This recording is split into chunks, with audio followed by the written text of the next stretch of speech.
live stream the meeting. I see a little thermometer that's moving across the screen. It's at about 25%. Setting up your meeting. Just under 50% done. Redirecting to Facebook Live 100%. It says this page isn't working. Reload. But I bet it is working. Give me just a second. I think we're live, Tony. All right, let's roll. Take it away, Amy. Hello, hello. Let's see. I would like to welcome you all to this conversation. Let's see. I would love to take a moment to introduce our expert today. Her name is Dr. Kelly Martin. She's the Director of International Education, Assistant Professor of Practice, and just a fantastic individual all around. Excuse me.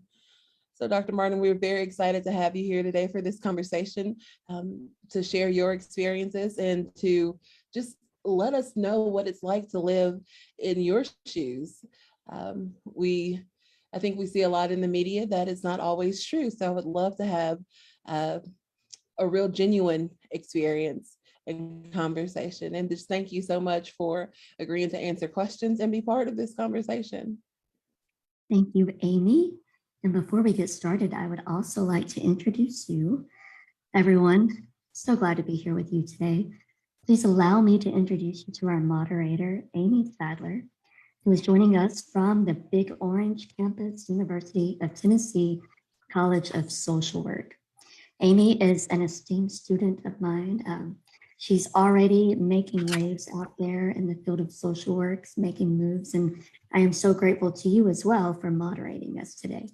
Absolutely. Thank you so much. I can't wait to hear what you have to say. So I will be back with questions from the audience a little bit later. Absolutely. Thank you. Okay, everyone, good afternoon. Happy Friday.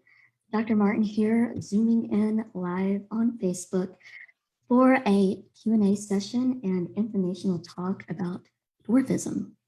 Many of you may not be aware, but October is unofficially Dwarfism Awareness Month. It isn't recognized yet at the national level, but several states have adopted legislation to recognize it as such. So I wanted to take a moment to utilize this time to talk to you all about exactly what it's like to live with dwarfism, what dwarfism is, and to, of course, give you the opportunity to ask any questions to me that you may have about dwarfism and my experience.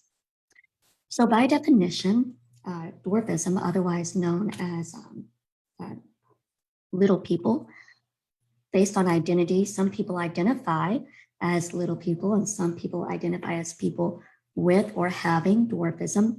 A good rule of thumb is to always identify someone by their name.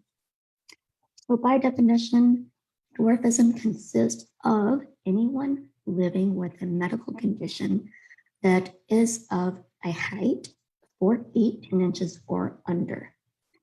Me personally, I am 4 feet 5 inches tall. The most common type of dwarfism is known as achondroplasia. I believe, if I'm not mistaken, achondroplasia occurs roughly 1 in 25,000 to 50,000 live births worldwide. And spondyloepiphyseal dysplasia, my type of dwarfism, is the second most common, and it occurs roughly 1 in 100,000 births worldwide. So let's see.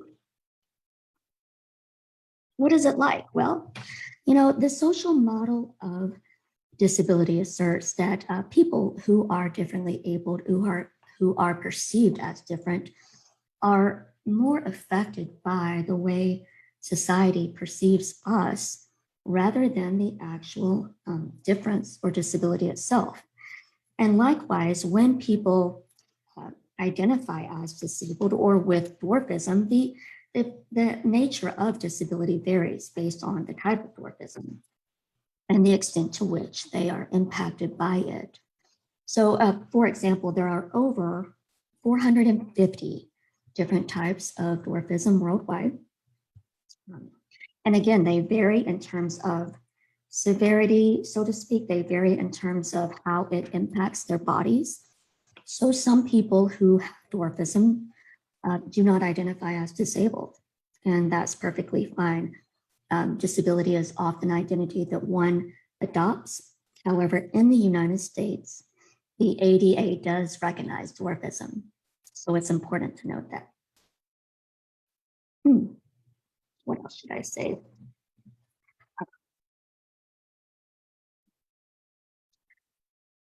So dwarfism by nature has been pathologized by society in a multitude of ways. And when I say pathology, I'm referring to the ways in which dwarfism has been perceived by society historically. So for example, the earliest accounts of people with dwarfism in writing or literature goes all the way back to the Ottoman Empire, where little people were sold and traded as a commodity. We were seen as forms of entertainment. So people would purchase us for that purpose and kind of carry us around, to keep them happy. These were people in noble positions, people that were, associated with some sort of royalty.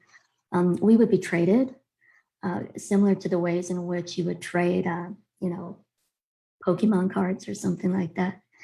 We would be traded, and when someone who owned us wanted to be cheered up, they would call upon us to perform for them. So that was the first instance, and then later on, there was a medical physician during the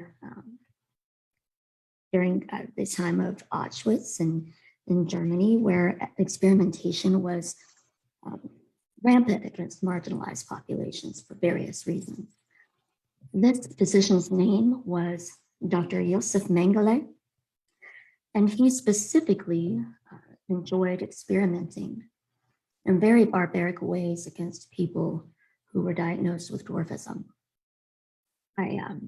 Based on what I've read, he had this fascination with the bodies of people who were small. So he would acquire said people and utilize very horrific techniques to answer his inquisitions about what made us different. So that leads into, excuse me, another topic that I want to talk about, and this is a term that I've coined myself, specifically related to dwarfism, that I call the freak fetish phenomenon. The freak fetish phenomenon is one thing that I've noticed living with dwarfism for several years, several decades. Whereas the ways in which in the United States I have been perceived has been either one of two, and if I'm lucky, a third, which is in absence of any preconceived notion about who I am as a person or what I can do. And that is, I have typically been associated with being a freak of nature, or being someone who is so visibly different that it takes people back. So, and they will perceive me, they will treat me as such, or have, less likely as of recent, but more likely several years ago, before we've been more, or became more inclusive with how we interact with others. And then there's the other side of it, which is the being fetished, which I have experienced as well. And that doesn't include always, a sexual fetish. It can, and most oftentimes does, but the fetish phenomenon can include just a sheer fascination with the little person and their body, that would lead someone to, gawk or stare, and not necessarily in a negative way, but in a way that does contribute to my perception of them seeing me as someone that they are, almost. So of course that can go to the extreme and has gone to the extreme in instances where I've been, stalked or, followed or in worst cases where I've been, grabbed without my consent and, bullied on the other side of that as well. So it's important for me to use this time to talk about this and to be transparent with everyone watching today, because bullying itself is so prevalent and so pervasive within the little people community that not giving a voice to that would be a serious injustice to us. Bullying is a profound concern that we have to deal with, and one probably that viewers can see. It happens on social media a lot, and it's ongoing. So I have a question from chat. What is my specific type of dwarfism? So again, my specific type of dwarfism is spondyloepiphyseal dysplasia. It's abbreviated as SED, all caps, and then lowercase c. Spondyloepiphyseal dysplasia is a type 2 collagen disorder. It affects the COL2A1 gene in the human body, which is responsible for producing collagen. So as a result, my collagen production is slowed.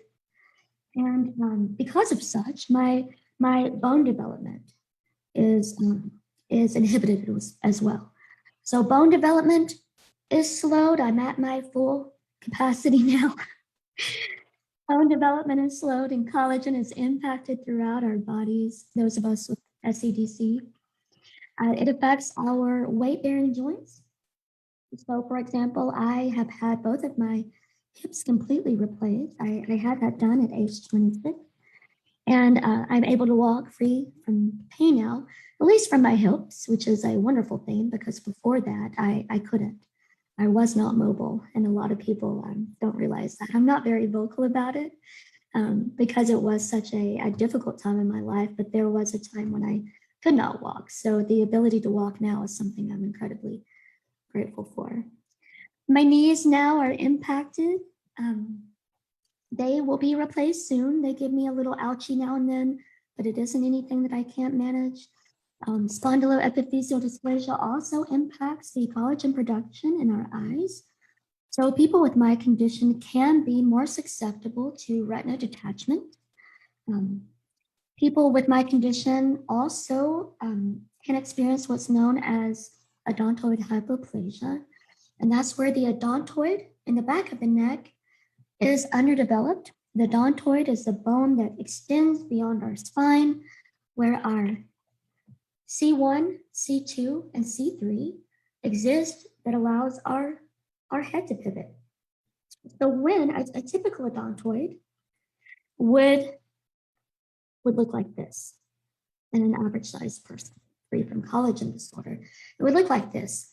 But in people with spondyloepiphyseal dysplasia, the odontoid is underdeveloped. So sometimes it looks like this. In more severe cases, it would be completely absent from radiology, and that it could lead to cervical instability. That also could lead to an intubation risk, so there has to be special care when little people of all types go under anesthesia. My specific type is what's known as autosomal dominant.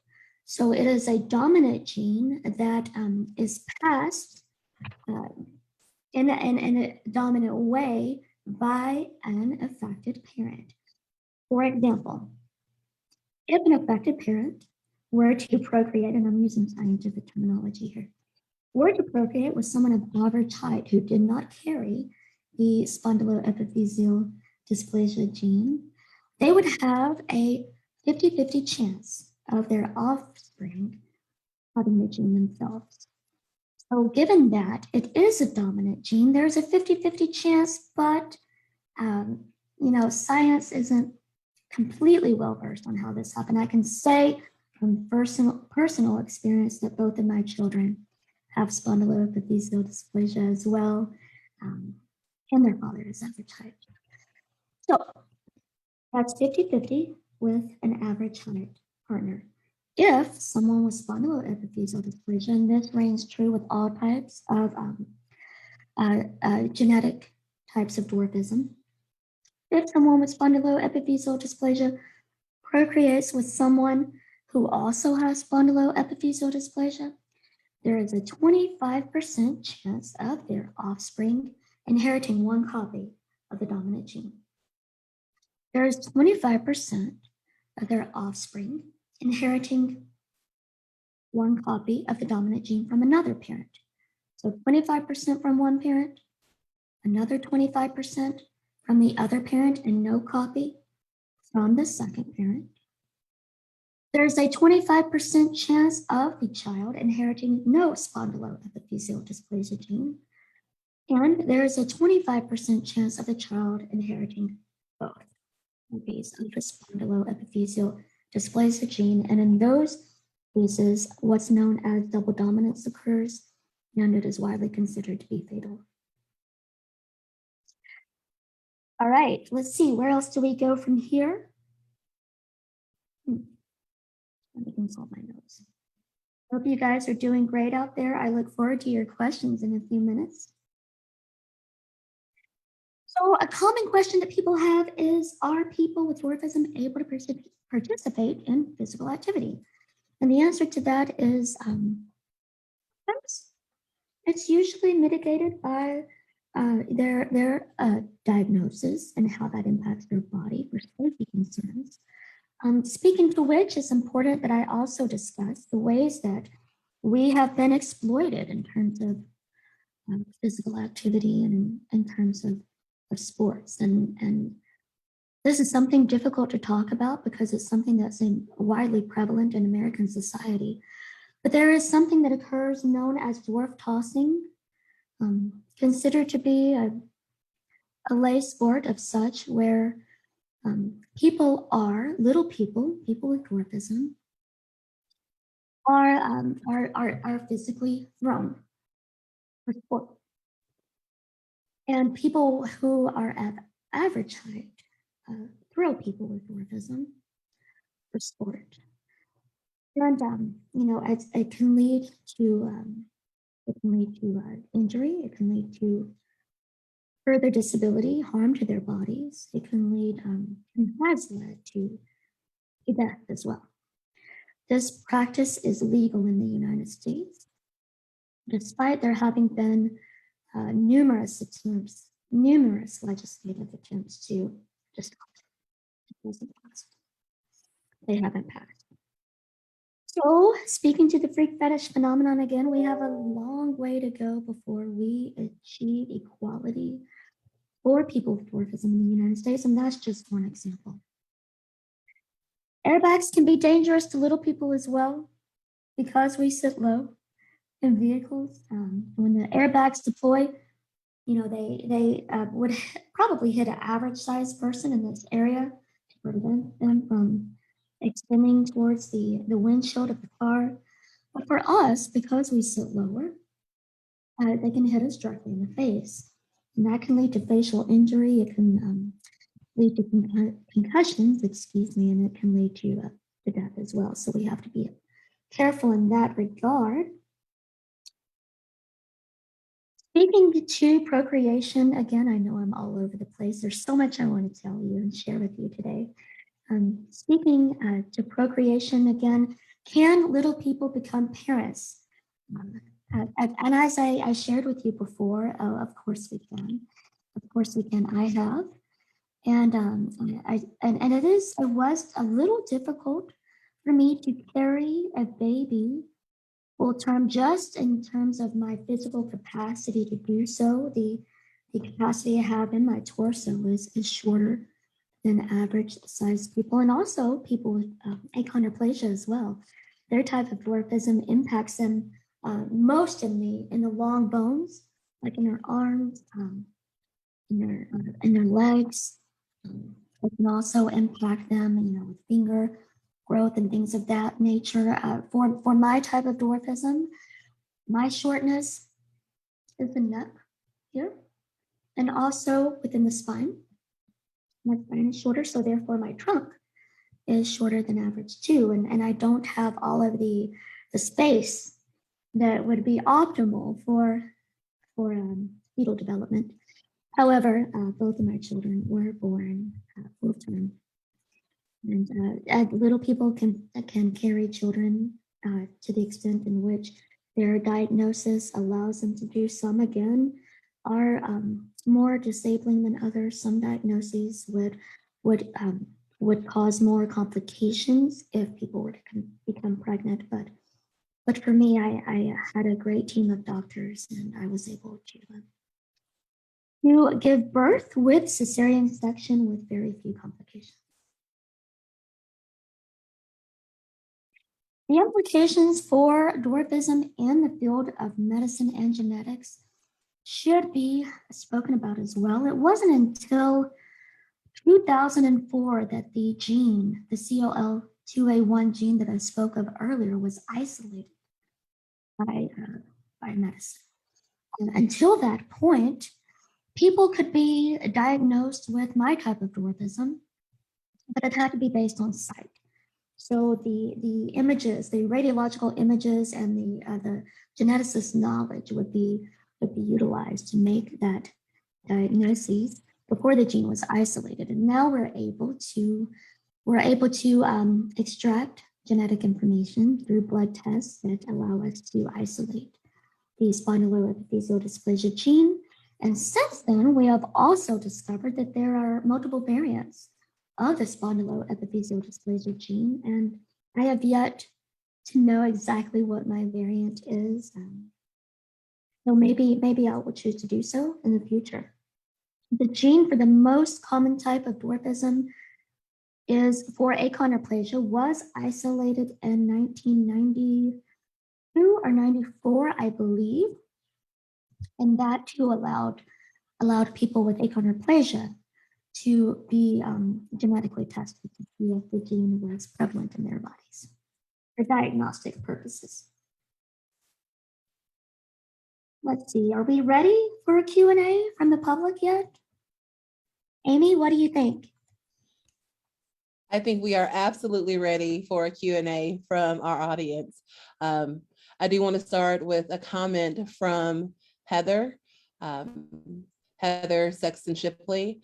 And I want to say this specifically because I agree with her 100%, that you are one of her favorite professors and probably have made the most impact on her social work education thus far. So in case you ever question your impact, just know Heather and I are in complete agreement, and I'm sure everyone else who's ever had the pleasure of having you as a professor would absolutely agree. But I won't spend too much time bonding over you, but I will get into the questions now. One of the first questions we have in the chat is, does the literature look at how individuals with dwarfism are treated within the workplace and or social services? What are some pervasive microaggressions that we can be aware of in practice and at work? That is an outstanding question. The literature related to little people of all types is incredibly limited. This is medical literature. This is social literature, like the literature we would find in our fields, incredibly limited.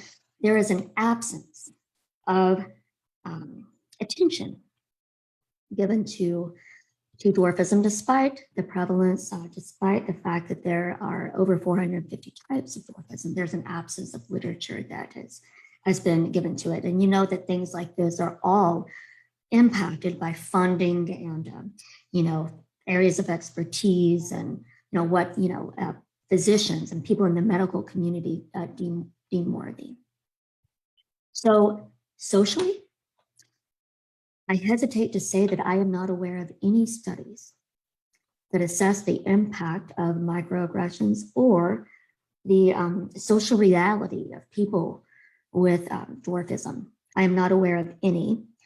And I believe the second part of that question, Amy, was referring to the prevalence of microaggressions. Am I right? Correct. And was it what types of microaggressions occur in the workplace? What are some pervasive microaggressions that we can be aware of in practice and at work? In practice and at work. So I would start off by saying, again, that's an outstanding question, and thank you to whoever answered or asked it. Language. Language, first and foremost, is really important because language carries power. Language carries power. Language has the ability to impact not only an individual, but also society and movements and the ways in which we perceive others. So I should say that the word midget is commonly agreed to be a word that is offensive in the little people community. So use of the word midget is pejorative. It's often been, tossed at us in various ways and very demeaning ways throughout time. The word derives from the term midge, which specifically refers to a gnat. And midget, by definition, is anyone who is small but proportional, that does not, their smallness does not relate to a medical condition. So again, it's pejorative, it's offensive in nature. That's first. When referring to somebody, you always want to refer to them as their name and not diagnosis. So we don't say, Kelly is a dwarf, or, we have a dwarf here in the College of Social Work. If applicable to the conversation, of course, you could say something. Inclusive terminology would be something like, Dr. Martin is a woman with dwarfism, or Dr. Martin identifies as a little person, something of the like. Again, if it were pertinent to the conversation. Absolutely. Other microaggressions would include, sorry, Amy, I'm on a roll. Oh, always. We love it. Would include inclusion itself. Inclusion itself, there are only, now to my knowledge, based on statistics that were given to me by an overarching entity that collects this data, there are only 3 professors in higher education in the United States that identify as having dwarfism. Now, there may be other people who are employed in higher education and other careers. But professors, there are only 3 of us. And if I'm not mistaken, 2 of them are on television. Microaggressions include the absence of inclusion. Microaggressions can include equity in terms of pay. So the intersection of success, Amy and everyone out there, is ability. So having the knowledge, having the skill set of being able to do what your profession requires. So we have ability and we have opportunity. So without those 2 constructs, you can't be successful. Opportunity is where we need to do a lot of work. All right, next. So the next question we have from chat is, how do we educate our young children about dwarfism, specifically ages like 5 and 8? The person who left the question says that I tried to do this a while back and realized that I didn't know how other than to say they're little people. So what are some tips for educating our children, educating our friends, educating people around us? Because sometimes we just don't know what the right thing to do is or the right thing to say. And you've been so gracious as to give us the space to ask those questions. Thank you, Chad and Amy. This is a wonderful question. Again, I'm so impressed and so grateful too that you are taking time to find this out for your children and for the betterment of society and greater good. So how would you educate children about dwarfism? You would teach them that people who are different, whether they have dwarfism or any other identity that is marginalized, are just like everyone else and are as deserving as the same rewards and benefits and opportunities as everyone else. So children are beautifully, beautifully curious. And I love it when I see children in public who are curious and their parents, it's awkward and adorable at the same time, because sometimes their parents are like, you can tell that they don't know what to do. Their child comes up and asks them or makes a comment about someone who's different like me. And then you see parents who do beautiful jobs. And I know everyone out there, or I hope that everyone out there wants to be the parent that does a beautiful job. So you would just say to the child, if they say mom or dad or whomever, is that a little mom, or is that a little person, or why is she so small? You say, yeah, that's a little person. She's small because that's just the way she is. Everybody's different, and being different is okay. Being different can be beautiful and a source of strength too. So explain to them in that way. You could even smile, and I'm speaking for myself here. I can't speak on behalf of anyone else with dwarfism, but you could smile and say hello, introduce your child to me, and let me meet them. If I see a child who is inquisitive, I take initiative to do that myself, and to let them know that difference is not scary, that difference is okay, and can be kind and great, and all of the good things. So how would you educate little people like that? Or children like that. You would educate them like that. Broader society, I take a little more stringent approach. I advocate for myself at the same time that I advocate for all people who experience some form of historical marginalization. It's important when we raise our own voice that we raise a collective voice. And I make concerted effort to do that. I lobby, I advocate, I talk about dwarfism as much as possible, and I'm very lucky that my employer, the College of Social Work, has allowed me to do this in a public forum. It's the first time I've ever been able to do this, and I couldn't be more grateful. So another question that we have is that you mentioned that the airbags, and you mentioned airbags and how it could be dangerous for an individual with dwarfism. What other aspects of everyday life do you feel public spaces could do better for accessibility?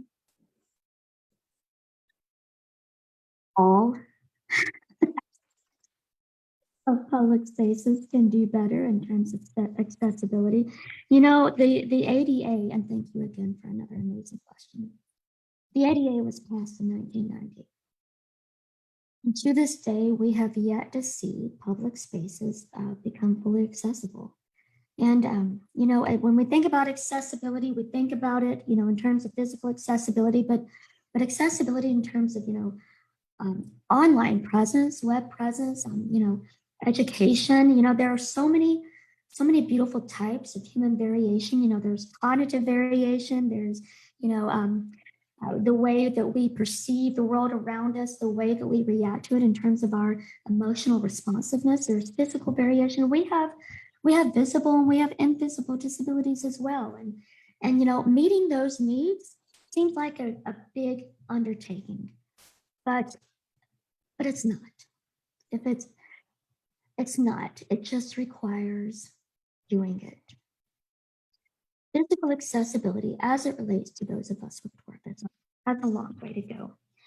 Oftentimes, we are able to utilize the accessibility protocols that have been enacted or are under or have that exist for people who use wheelchair, or for people who have mobility impairments.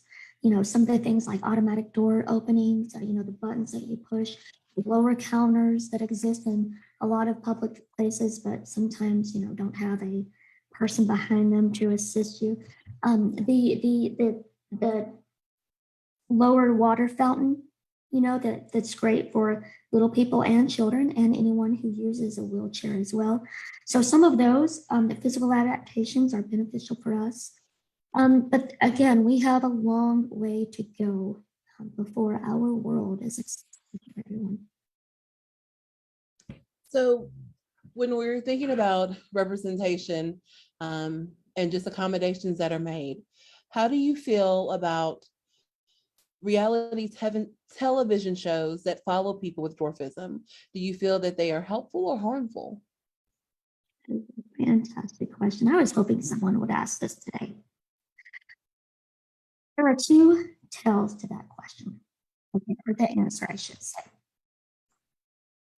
One involves exploitation. And as I discussed, previously, little people have historically been subjected to multiple forms of exploitation. And that continues to this day, whether it be through,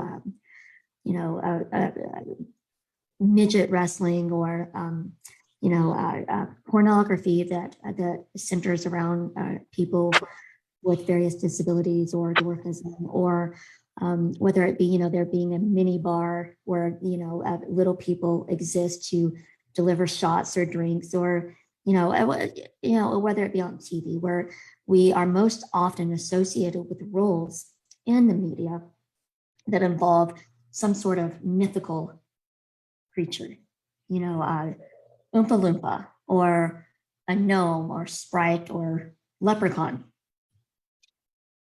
That is an exploitation, a form of exploitation that has plagued us for a long time, because when people see us portrayed in that way, the rest of us suffer, because those perceptions, those stereotypes about who we are as people and what we can do, they impact us. However, with that said, we have been historically limited in our ability to achieve employment. We have been discriminated against, pathologized, subject to multiple forms of hate that don't allow us the ability to achieve gainful employment. When you do not have the ability or the opportunity to achieve gainful employment, you do what you have to do to survive. This extends beyond dwarfism. This extends to all people who have been historically marginalized for whatever aspect of their identity that has caused them inequity, caused them to not be included, to lack opportunity. So when that phenomenon exists, you'll go out and you'll twerk, or you'll wrestle, or you'll be tossed, or you'll be a gnome, a leprechaun, a munchkin. You'll do what you have to do to put food on the table and to take care of yourself and your family. So how do I feel about it? I feel like we need to offer more opportunities for those of us who want to achieve access and employment. And I feel like once we have those, then we will be in a much better position. It's very emotional, especially when you think about it in relation to all marginalized communities. It's the best of worst options, and how is that any way to live? So just thank you for your honesty and your vulnerability with this entire conversation, but that question in particular. We do have a few other questions in the chat. So in regards to being sensitive to people with dwarfism in particular, and raising my children to be sensitive, what terminology is disrespectful and unwanted, to make sure that any of my friends' family do not use it as well? And so this is in reference to just the understanding that midget is not an appropriate word choice. Mm-hmm. Yeah, and there are plenty others that we can right now. Let's see, and again, I can't speak for all little people or all people with dwarfism, because we're all unique, right? I mean, there's no way I can generalize. This what I'm going to answer, the information that I'm going to give you pertains directly to me. So I don't like midget. Growing up, I was called shorty all the time, and that's kind of cute when you're trying to be somebody in middle school, right? And that was your identity. It didn't bother me so much. Don't call me shorty now. Don't do it. What else? Let's see. What are some things, Amy, that you've heard? It's hard for me to draw these from like my mental files. I'm trying to think. I have a friend who lives with dwarfism, and she is often referred to as a fairy, and she thought it was cute growing up, and of course as an adult she is not impressed anymore, especially since she just got her master's in sociology. She's like, I'm not a fairy, I'm about to be a doctor. let's get our language together. It's it's interesting you asked. I really don't have a lot of experience. I can't think of anything else that I've heard other than dwarf or midget. Half pint, Yeah. little one. I mean, these are all things that I would hear outside of the professional environment. I think the most important takeaway for today would be to, you always identify somebody as their name. And it's so simple. When you don't know how to identify someone, just use their name. And again, if you do know, if you know that me, for example, that I identify as a little person, then say that. There's nothing wrong with it. People first language is so important when talking to anyone. Unless you are getting it for some type of statistical data, why does that even matter as part of the conversation? I could probably get on the soapbox about that for hours, but we do have more questions. Another question we have is, what have some conversations looked like with your children about having the shared disorder, or how people may view them in a time where social media and bullying has affected our children's self-esteem and confidence? Another excellent question. So in my house, I have made the cognizant effort to lead by example. And this is so powerful for me because, when I grew up in an average sized household. I grew up with a single parent, and at a time where, the ADA didn't exist, and or it was just, beginning to, so awareness and, bullying were all, huge factors in my life. So I knew once I had children that I had to empower them in a way that would act as a shield, because, without a doubt, so many people are subject to this. I would venture to say most, if not all, people are subject to bullying in some way. And I've seen it on social media when I was active, and, it's awful. It's awful. And our young people continue to be plagued by this to the extent in which they, they suffer. They suffer with their mental health, their grades suffer, and even worse, they can and have taken their own lives because of it. I would like to add, if I may slide in, that the suicide rate for people with dwarfism is twice that of everyone else. The rate of substance use and addiction is exponentially higher than everyone else as well. So I build their confidence. I tell them how amazing they are, but I have to moderate that too, because you don't want them to think that they are just phenomenal or fantastic and just be completely full of themselves to them. That would be equally detrimental, right? So I focus on how their difference is a benefit, how it's a strength, how it sets them apart from people, and all forms of difference is beautiful.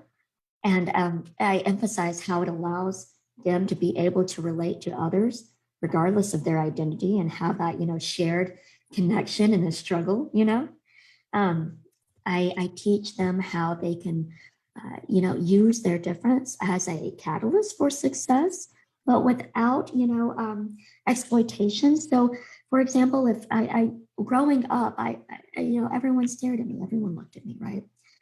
So once I had children, I realized that I had to do something with myself to fit them. I had to set a good example for them. I said, if everyone's going to look at me, they're going to hear me too. And I obtained my education. I obtained a degree that centers around advocacy and helping others. And I put my actions where my words are, and I let them watch. I didn't obtain a PhD because I enjoy the grueling work associated with degrees. I did it so my children could see someone like me, someone like them, achieve success. And I'm here for that reason too. I work in my field in this occupation so that they can see someone who achieved success. I portray myself with confidence so that they can see that they should be proud of themselves too. And I teach them that there's absolutely nothing wrong with who they are and that there's nothing wrong with their bodies. That is absolutely beautiful, and just as lucky as we are to have you as a friend and a mentor and professor, your children are absolutely lucky to have you as their mom. It makes me a little emotional. But That's probably I do have a little bit of a lighter question. okay. Dr. Martin is pretty darn stylish. Is finding clothing difficult? Thank you. Mhm. Yes, the answer is yes. Sounding yes. Oh gosh. So, before I became a mom, I could squeeze into like a child or what do they call it? A youth size 12 to 14, something like that. But then, the body's changed. And I wear, I always have to wear women's sizes now, and that ranges between a zero, no longer double zero, but a zero and two, maybe four now, depending.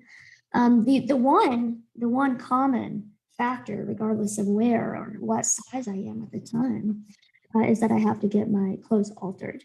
So that is a financial burden that is experienced by many people whose bodies do not coincide with what is the norm or standard.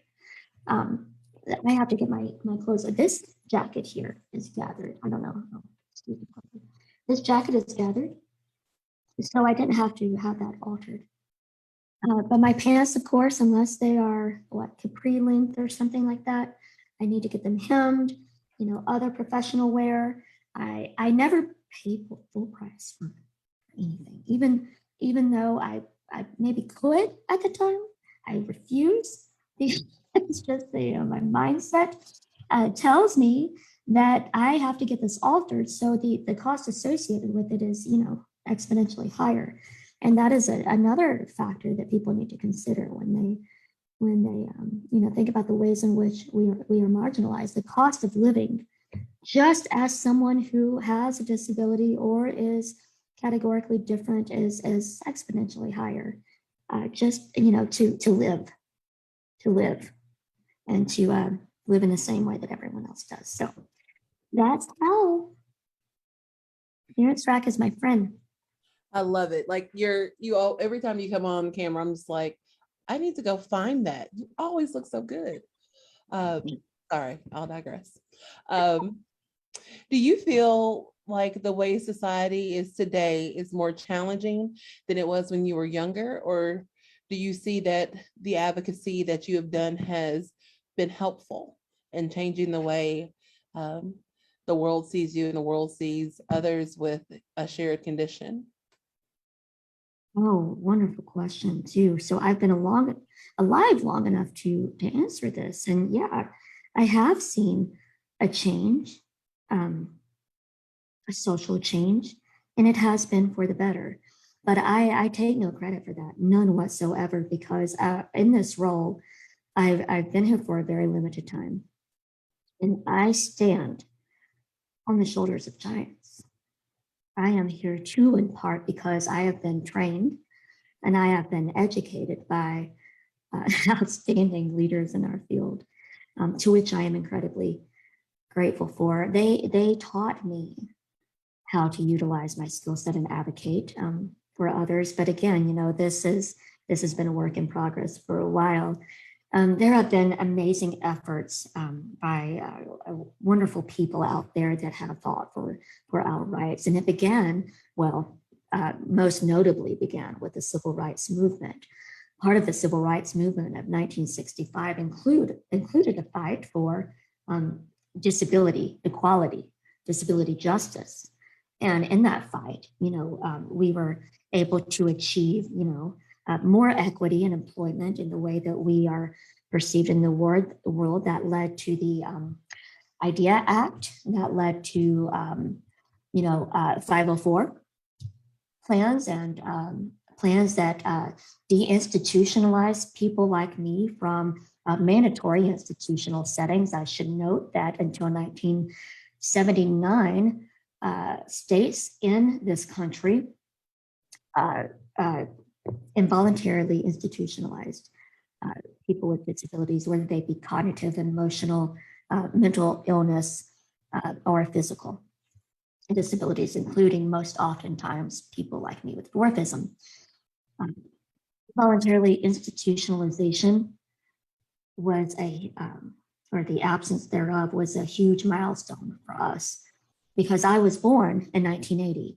And if I were born a year prior to that, in the state of, I think the last state to abolish that regulation was North Carolina. So if I were born in 1979 in North Carolina, I would have been institutionalized mandatorily without anyone's consent. Prior to that, in 1959, people like me and with other forms of visible disability were subject to what are known as the ugly laws in the United States. And that means that if you so much as present yourself in society in any way, you could be arrested for not adhering to aesthetic standards, for being ugly.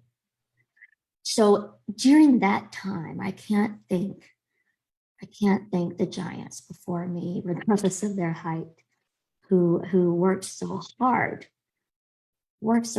and at a time where they were incredibly pathologized, and criminalized for just being who they are. When stepping outside your house was an act of civil resistance, they were out there spreading themselves on the steps, to the steps to the, in Washington, they were fighting alongside Dr. King, who also advocated for equal rights. So have we done better? Absolutely. And please let me turn this around and say thank you for those of you listening, for those of you here with me, because you're here. Thank you, because you're here and because your presence tells me that you align with the struggle. Thank you for your work, and thank you for all the work of people who have made an impact in this area. So I think we should have time for at least 2 more questions. One question that was brought up in chat is, how has your dwarfism made you a better social worker? Love these questions. Relatability. It's important when you talk about your identity not to, excuse, the construct of relatability as, being able to identify with the identity of someone else who is marginalized, because you can't. There are various forms of marginalization and identities of which I will have absolutely no personal knowledge of, and because of just that, I don't identify in those ways. I can study, I can learn, I can be passionate about other forms of identity as much as I want, but I will never be able to fully understand that. But I can relate to things like prejudice. I can relate to things like discrimination. I can relate to things like, being excluded. I can relate to things like being pathologized or bullied. And in that,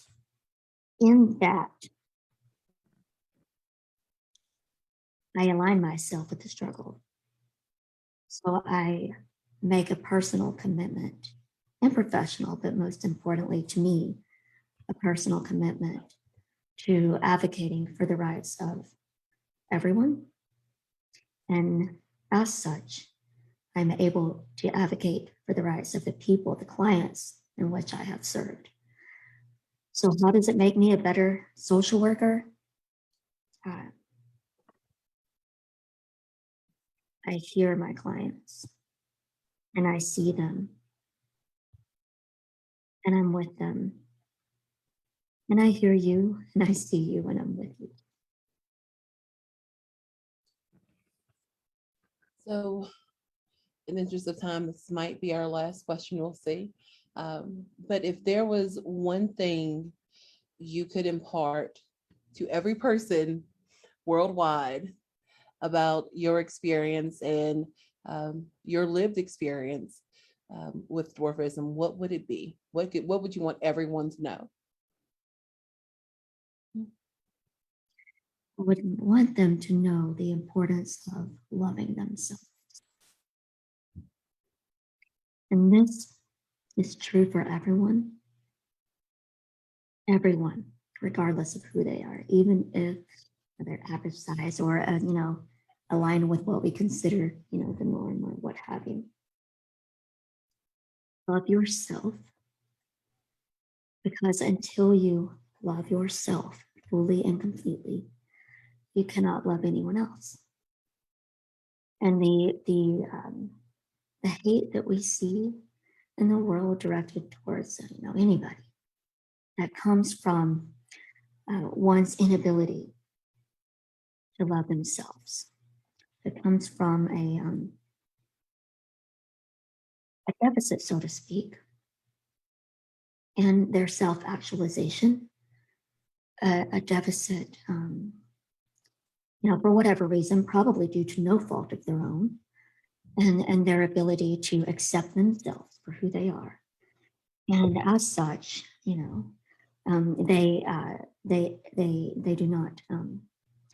do not uphold an internal locus of control, and they seek validation through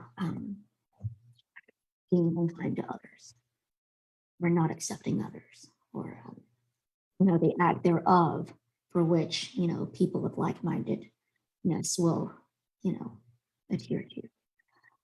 So the takeaway is love yourself no matter who you are. You are worthy. You are exceptional. You are love. You are light. You are supposed to be here, and I am too. Love yourself so that you can love everyone. That is absolutely beautiful. Excellent life advice. I just want to take another moment to thank you so much for your transparency, for your honesty, for your vulnerability, and just for sharing with us today. I'm sure that we will have tons of questions. What is a good way for our viewers to reach out to you if they want to have further conversations? Oh, goodness. Well, Kristen, I have so many emails I need to be answered right now. But I'll share my contact information. I'm at the faculty webpage on our college's website, csw.utk.edu. You can look at the website, click on faculty. You can find my contact information is there. You are welcome to reach out to me in that way. Perfect. Well, we are right at time, so I just want to thank you again. We appreciate you so much for just being you and being phenomenal. I think everyone who has an opportunity to talk to you, interact with you, just be in your space is forever changed and forever blessed. So from myself and from all of our participants on Facebook, it's just lots of thank yous, lots of hearts, and everyone loves you and you're fantastic. So thank you so much. Thank you, and back at you too. Bye-bye.